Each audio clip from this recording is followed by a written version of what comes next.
hemos sabido reaccionar con un gran trabajo de todo el equipo y bueno, con mucho ímpetu y mucha entrega y mucho fútbol hemos llegado al tercero, que creo que es un resultado justo para lo visto en el encuentro.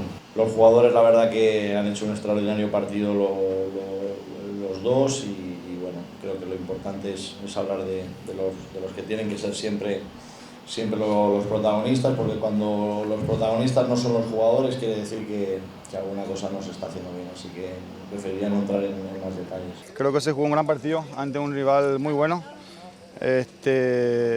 Y para mí también un resultado justo por lo que se dio. El primer tiempo creo que casi excelente, de nuestra parte al menos.